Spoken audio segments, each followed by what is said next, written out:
Hello everybody, Manithral here, and welcome to the weekly update video for OSRS. Now this week we see the Cow Boss, and yes, I did say that correctly, a Cow Boss is out today. So they're aware of the issues with, up first so let's get into the hot fixes and cold fixes, because there is actually one cold fix and some investigations things here. So they're aware of the issues with the player-owned house Nexus portal hotfixed. They're aware of the new player-owned the new wilderness player-owned house theme is causing issues with moving within your player-owned house. Investigation. They're aware of the issues with completing the Ides of Milk quest hotfix for players who are stuck during the quest. Completing all dialogue with Gilly Groats should let you continue with it. The team have received reports of issues with the herb sack investigation. They're looking into issues of not being able to reapply your wilderness theme once you've used your blueprints once. Update you should now be able to reclaim your blueprints from Nigel. Also, this has been hotfixed. And the to be cold fixes the Seracnus private instance respawn timer is 20 seconds instead of 10. And yes, we have the Cow Boss this week. So first you do need to take part in the Ides of Milk quest. Completing this will give access to the Cow Boss, the Cowbell Amulet, and XP lamp, providing 1000 XP in any combat skill, which includes prayer. Cow Boss is a true low-level boss, and the rewards I'll have the following: Beef the Pet, Cow Slippers, Muletta, which what I read is the equivalence of a Steel Defender, so pretty good for low level. Bottomless Milk Bucket, which is pretty interesting.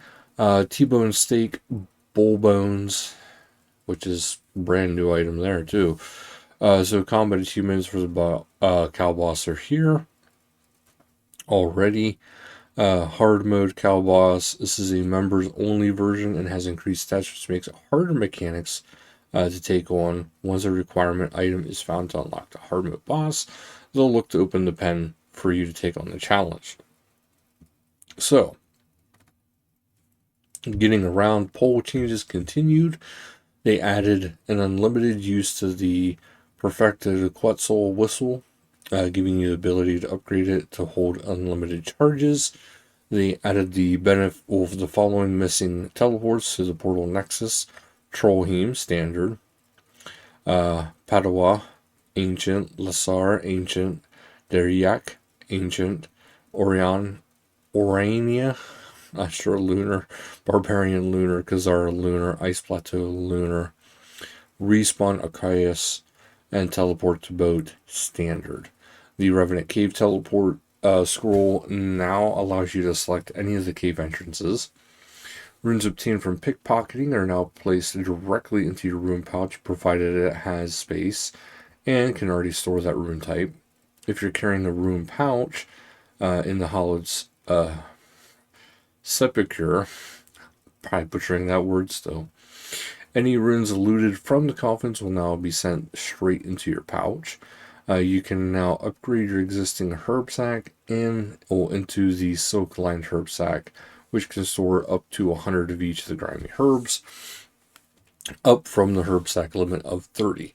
You can now gain access to private instances of Seracnus by paying a fee of 25k or 12.5k if you've completed the hard tier combat achievements. Sailing tweaks. A charged Horn of Plenty is now prioritized higher for protection of death, reflecting the guide price as the uncharged one.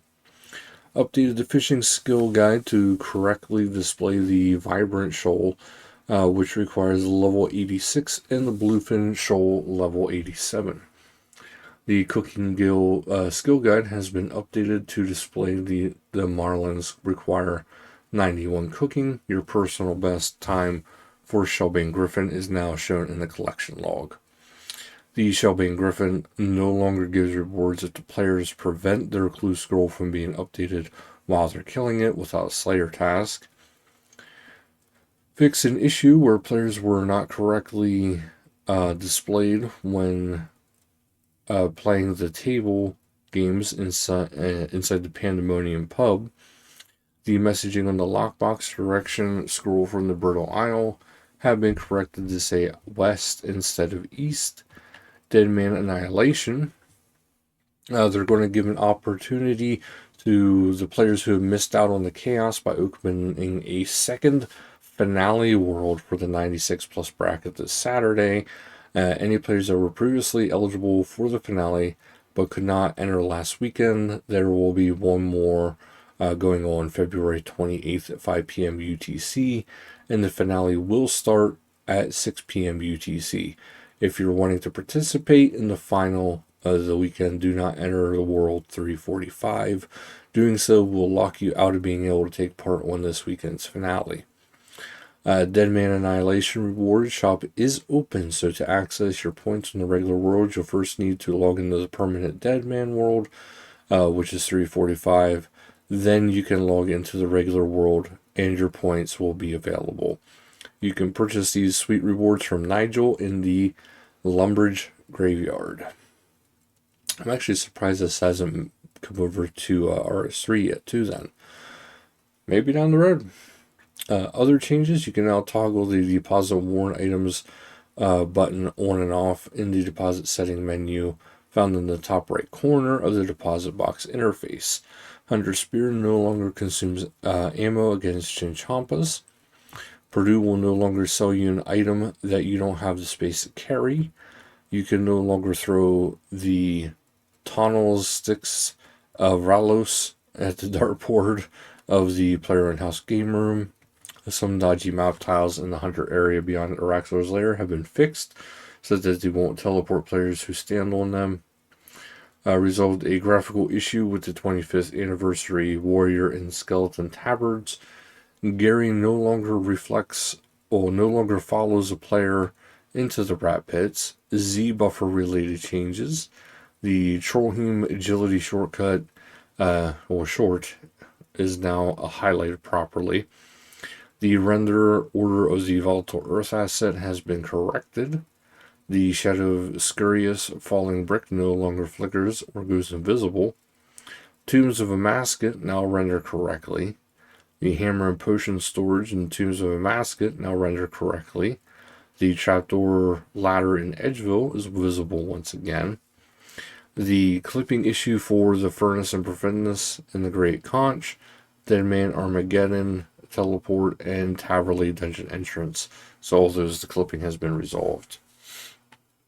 PvP Rhoda has moved to period A, so 539 US PvP, 318 UK Bounty Hunter, 548 Germany High Risk PvP, 577 US Free to Play PvP, 559 UK LMS Competitive, 390 AUS LMS Competitive, and 569 AUS Bounty Hunter have been activated with this Rhoda. And PvP Arena is using these Zerker loadouts and ranked duels and tournaments this week. And that is it, guys. Brand new, a lower level boss, and plenty of fixes. So thank you guys so much for watching. Until next time, later, guys.